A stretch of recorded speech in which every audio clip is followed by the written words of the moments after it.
Yes, I'm a 4th degree black belt. Yes, I started karate when I was about 7, 8 years old, but there are still so many elements of this martial art which I don't like. Today we're going to touch on 5 things that karate teaches you which are just plain stupid. Hello, my name is Kevin Dwayne Hughes. I am an 8th degree black belt with a Kyoshi title in Okinawan martial arts, primarily the Shorin-ryu style of Okinawan Karate and the associated weaponry and grappling systems that go with it. I'm going to do a response video to Mr. Gabriel's video here. His karate is very different from classical Okinawan Karate, aka the original type of karate done. Huge differences between original karate and after sportification of said martial art.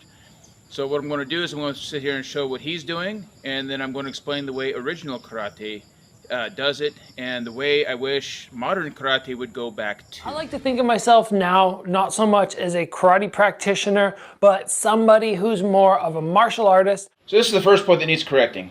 Karate is a martial art. Martial art comes from martial, derived from Mars, the god of war. So martial means anything to do with warfare. And then art means skills or techniques, and especially skills or techniques that are done effortlessly as if it is the person's natural environment. So a martial art is the natural and effortless application of the skills of war. That's what a martial art is. So karate is an actual martial art. Now modern karate is just punch, kick, block. Classical karate, the original karate, was punch, kick, block, grappling, all ranges of grappling, and weaponry as well. Let's get started. The first technique, which I was just referring to, is a side kick. A side kick can be, even though there's a lot of controversy on it, it can be a very practical kick. But very often in karate, and I was taught this very early on, your leg comes up, you kick out, and you drop and you strike with the edge of your foot. The idea behind this, when I was taught, was the edge of the foot is a smaller striking surface. Therefore, you're going to create more power per square inch. It's going to be more damaging. You lift up, you drag, and you hit with the edge of your foot. But why not just flatten out and try and land more with the heel? The heel right to the stomach is going to be that much more substantial. And anytime you take a limb and you angle it downwards, now the chance of it hitting and collapsing under the pressure of striking a surface is that much more. I would never ever in a full contact fight put my foot up and angle downwards to try and create more damage. I'll stick with what everybody in the UFC does, strike with the heel or strike with the bottom of the foot. That makes the most sense. If you are still kicking with the edge of your foot, you need to stop and you need to go, why did they do this? Why does this make sense? Oh, it doesn't. I'm gonna go back to what Gabriel's telling me right now. Heel or the bottom of the foot. All right, so let me preface here. Karate's primary kicks are front kicks. Original karate didn't do much of any other type of kick at all. Primarily, right there, right to the bladder region, that was our bread and butter kick. Other kick, that's a bread and butter in Okinawan Karate, right there, right to the inner thigh, above the knee, or anywhere on the inner thigh. Sometimes the outer thigh, but usually the inner thigh.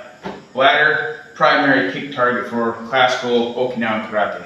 Side kick is done very sparingly, and again, the rule of thumb in Okinawan Karate, kicks below the belt. We hardly ever kick above the belt at all whatsoever.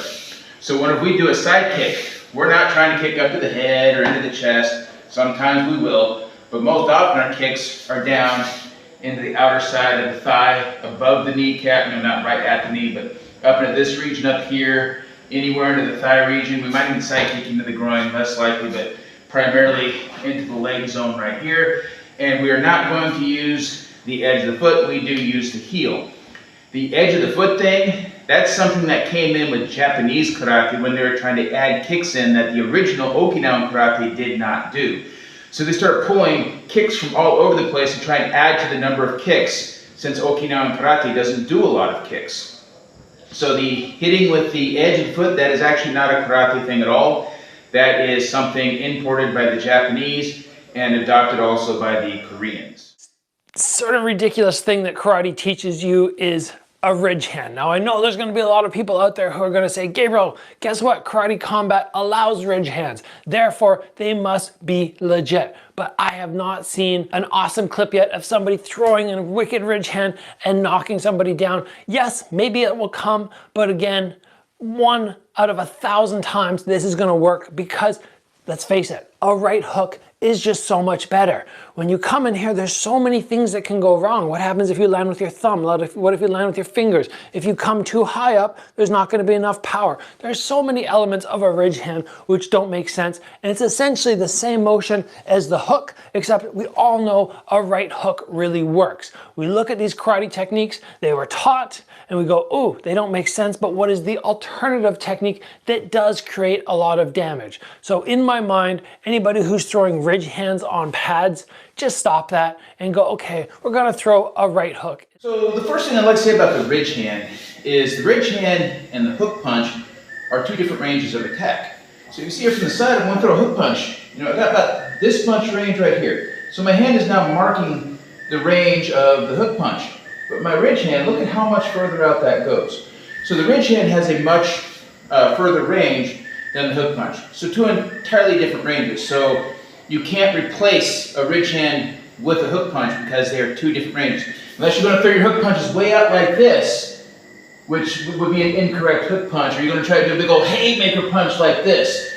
If you're going to do a haymaker punch, yeah, maybe you could replace the ridge hand with a haymaker punch. I wouldn't suggest it though. But a hook punch is a closer range weapon than a ridge hand, which is a longer range weapon. The next thing, the ridge hand is not thrown the way you're throwing it. If you're going up like this, that's not how you throw a ridge hand. Ridge hand is like uncoiling a spring. And when you go to throw the ridge hand, the elbow kind of goes forward first. It's kind of unusual if you've never seen how to uncoil the spring like I'm talking about here. But over here like this, I'm going to throw a ridge hand with my lead hand here. I'm going to kind of throw the elbow forward first, and it's going to uncoil like such. So it's going like that. From the front side here, like that. That's how we throw a ridge hand. So it's an uncoiling spring rather than something like this.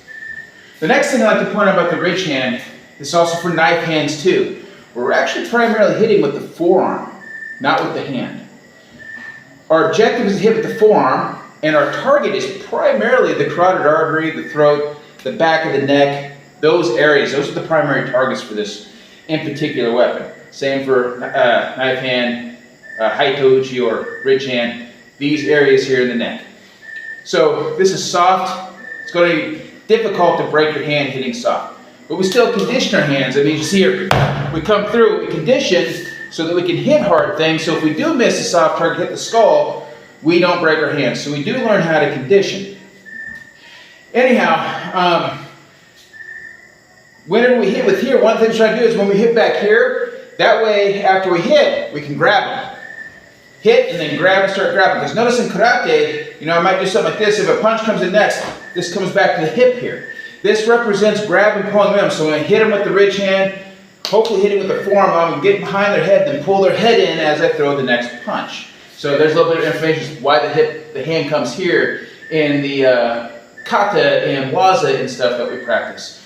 It does have a function. It's not be ready to throw the punch. Its function is I'm grappling. It represents the grappling part of the technique. And it's kind of hidden, gets into yin and yang and stuff like that, and gets into Chinese philosophy.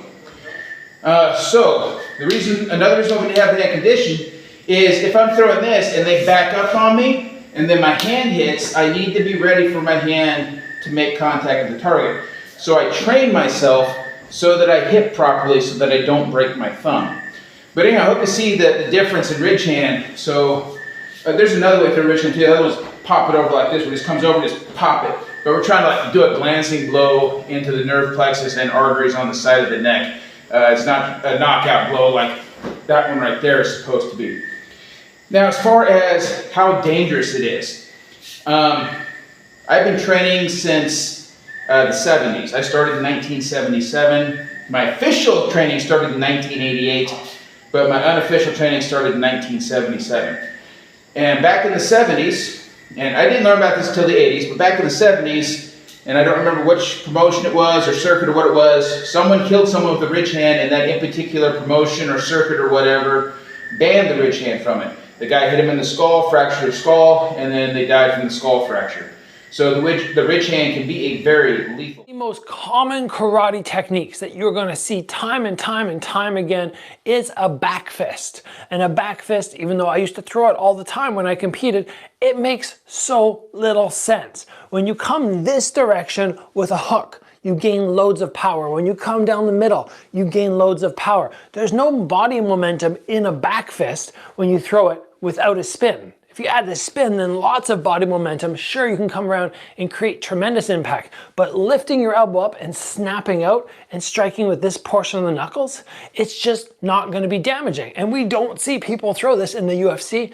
Why not? Simply because it does not work. You're going to be so much better off throwing a jab and then again coming to something off your backside. But to come from here to here or just to spring forward, especially the way the karate guys, the point fighters used to do it where they would jump in the air. Yes, I used to do it, but I realized very quickly this does not work for boxing or kickboxing, and I got to eliminate this from my arsenal. If you think back fists are awesome, we got to change that. And to that point, a spinning back fist in my mind is even stupid. I've landed a lot of spinning arm techniques, but they are spinning hammer fists. And a hammer fist is so much better. There's so much impact as opposed to there where I go, oh, that hurts. Hammer fist, awesome. Back fist, stupid. And if there's no spin, extra stupid. Okay, so the back fist. When we throw the back fist, we're not going to say go 1, 2 like that. We're not going to raise the elbow first. Now, if we're practicing basics, where we're just practicing just that final part of the strike, we'll come up here like this, we'll just practice basics. But whenever we're going to use it in a fighting application, we're just going to throw like that. You know, notice my elbow doesn't come up first, just straight up like that. Okay? Now, we're again hitting like areas in the side of the neck and stuff like that. And when we hit, we're not hitting with the back of the hand like this. We actually pop this out. So from the front here, this gets popped out and it all snaps back at the end of hitting the target. The other thing about it, this goes to something that is commonly called the husband and wife hand. So this hand is considered the husband hand, this hand is considered the wife hand here. And a common technique is to send this in to knock their guard down or to get them to react. I'm not actually going to hit with that back fist, so I want them to react and maybe knock their guard down so this next one can come in. So you see, I did a follow-up with a punch there. So I come in here, boom, and then this one immediately comes in after that to hit. Or I could sit there and go here, followed by the ridge hand strike. Husband-wife hand. So again, the back fist is not being thrown the way that you show it in classical Okinawan Karate. Modern Okinawan Karate, I don't know. I don't like modern Okinawan Karate, and I don't like Japanese karate or Korean karate because they are so different from the original karate. You know, if they sit there and they each come up here like this and do that, and that's how they do the back, this elbow must come up here first, then that's a problem with Japanese karate, Korean karate, modern Okinawan karate. That's what the modern guys do, but this is not what classical Okinawan karate does. Like I said, if we're going to throw back this in classical Okinawan karate, I'm just going to go from here and I'm just going to fire from there. I'm not going to sit there and set this up first, because what does this do? It's going to telegraph. It goes, boom, I just told my opponent, here comes that back fist. Why give them the opportunity to know it? No telegraph, boom, and get them and be done with it. The next technique, which is going to cause some controversy here. I know a lot of people are going to go, Gabriel, this technique actually does work. And you are right, it does work. But it's throwing your front kick or your round kick with toes. If I throw my front kick, I won't pull my toes back. I'm going to point them. And if I throw my round kick, I'm going to pull my toes. So you can do the toe poke, the toe jab. And guess what? I do know this works because I've been hit by it before by somebody who specialized in it. He was fantastic at this. He finished fights and he got into the UFC with this technique, getting him there. And it's awful to get hit. But guess what? I stopped him and I went, how do you do this without hurting your toes? Because every time I train it, my toes get jammed. And he goes, Gabriel, I've broken my toes multiple times throwing this. And that is the problem right there. Yes, you can hurt people by kicking them, but if you land on a rib, or you land on an elbow, or you land on anything that's hard, your toe is gonna snap. And if your idea is, oh, I'm gonna throw this technique and there's a better chance I'm gonna hurt myself than I hurt my opponent, why would you be throwing it? Unless, again, it's a specialty of yours and it really works for you. But for most people, coming in and throwing your round kick to the body with your toes pulled, hoping that you don't break them, to me it doesn't make sense, and it's a silly karate technique that doesn't really need to be taught and should be removed from most people's arsenal. All right, so what I'd like to add about the toe tip kicks. Now, they're not meant to go to the body. They're actually meant to the bladder and the inner thigh as the two primary targets for that in particular technique. And we'll bring up something else about some of these other techniques that we do and kind of back up into some of the other techniques we've already talked about. So whenever I go through to do a kick with the tip of my toe, I'm not just going to throw it willy-nilly. I'm going to have them set up before I throw that technique. So for example, if I'm going to kick them here in the bladder, I probably already have them grounded down because I got to hold them, I probably already got them written down, and they're not going to be able to defend as I throw that toe into their bladder or into their inner thigh. One of the techniques we do is if someone's kicking at us, getting out of the way, and as they're kicking, we kick right underneath into their inner thigh as their kick is going past us so that the toe goes into here, and not much defense they can do because they're too busy kicking as we're kicking them. So that's a very important thing to realize about the toe kicks is don't throw them willy-nilly. Don't throw them as an opening technique. They're a technique that should be used whenever the opponent is pretty much in a no-can-defend. You got them into a checkmate type of situation. One of the strategies of classical Okinawan martial arts, aka Okinawan Karate, Okinawan weaponry, Okinawan grappling, is that the big finishing moves, we don't open with big finishing moves. We wear you out, tire you down, get you to the point where you're probably not able to defend against the big finishing moves. Such as getting you into a daze because we've hit you a whole bunch of times and now you're kind of swaying back and forth because your brain ain't working right no more. Then we do the big finishing moves. That's the point in time you'll see a toe kick being thrown in classical Okinawan Karate methodology. Final thing that I want to touch on today, which I think is ridiculous, and I still do have people ask me, why aren't we doing this on pads? It's throwing multiple techniques at the same time. In karate, especially when you look at traditional karate, there are a lot of points where we do things like that or like that. And I'm going, why would you do this? But for somebody who's a beginner, they go, this makes sense. I'm gonna hit the guy in 2 points at once and he's not gonna be able to block it. But they do not realize that when you throw two techniques at once, neither has much power. You can't get the same power as when you rotate and commit all your energy into one arm. Here, it's just an arm punch. And in addition, you have no defense. How do I defend myself when I've hit with two arms? That's why we keep one hand up. Or when we throw a kick, we have our hands high. We don't try and strike. I mean, this one in general just makes zero sense because they're different ranges. But what we have to recognize is being like, okay, I'm gonna throw two hooks at once. It's all arms. And a lot of people still come to me and they go, why does nobody do this? And I have to explain to them why. So that's why I'm telling you about this today. It's something we see from traditional karate in the katas. Whoop, huh, huh, and then maybe something like that. And I just go, no, karate, we gotta stop doing that. It doesn't make sense. So talk about why we throw multiple techniques at once. There are reasons for it. And also let's talk about power generation when doing it. But before we talk about power generation, let's talk about why we would do multiple techniques at once. There's a kata called wanshu. Wanshu has a position where we come through, we go like this right here. Why would we be doing this right here? You're right, it makes no sense, you're off balance, all these things like that. So let me tell you what it's doing so it makes sense. So what I'm trying to do is I'm trying to get this kick to go off here. I want them to react to that kick.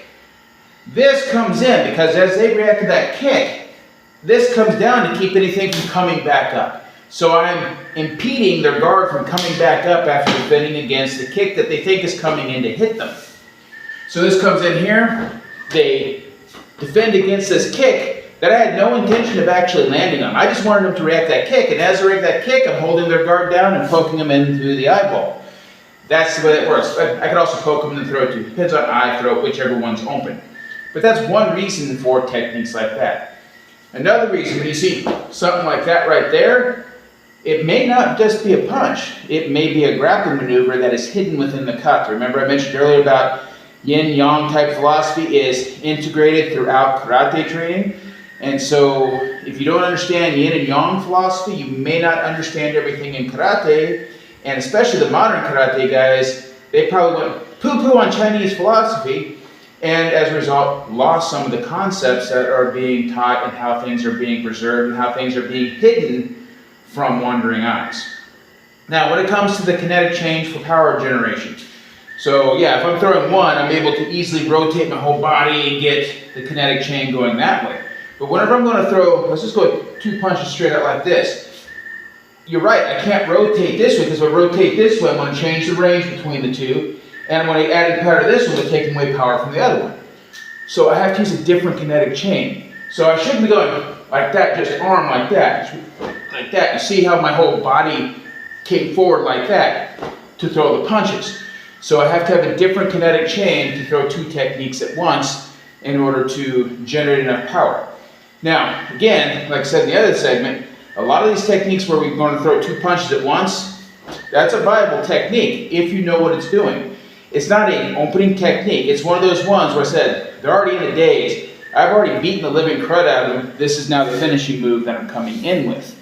So we have to understand karate strategy, at least from classical karate strategy, the original karate's strategy, methodology, and everything like that. Then some of these techniques will start to make sense. I'd like to conclude by saying that classical Okinawan martial arts, aka classical karate, and classical Chinese martial arts, aka classical kung fu, are ideally what MMA is striving to become. The concepts that MMA is looking for actually came from classical karate and classical kung fu. The whole idea of keep what works and discard what doesn't didn't start with Bruce Lee, didn't start with MMA, it started with kung fu and karate. Now, taking that concept in mind, the classical karate and the classical kung fu methodology is, as you are learning, you take what works for you and discard those things that don't work with you. Gabriel mentioned the toe kick. So, the guy specialized in it. Well, it worked for this person Gabriel was talking about. It may not work for anyone else. It doesn't work for Gabriel, so Gabriel would discard such techniques.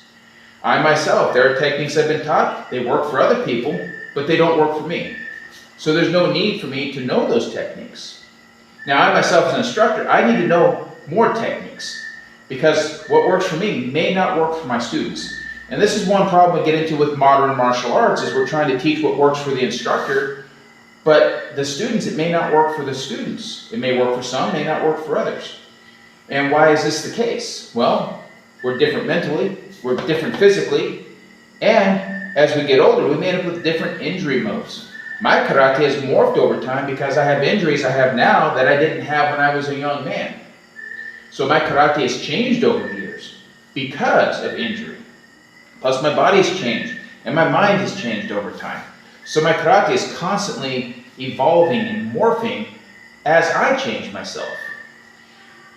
My students, what works for them may not work for me. What works for me may not work for them. So as an instructor, I need to know a broader range of techniques than what actually work for me, because I need to help my students find things that work for them. If something that works for me doesn't work for them, I need to go to things that work for other people and then teach it to them. This is why there's so many different katas and things out there preserving a lot of different techniques.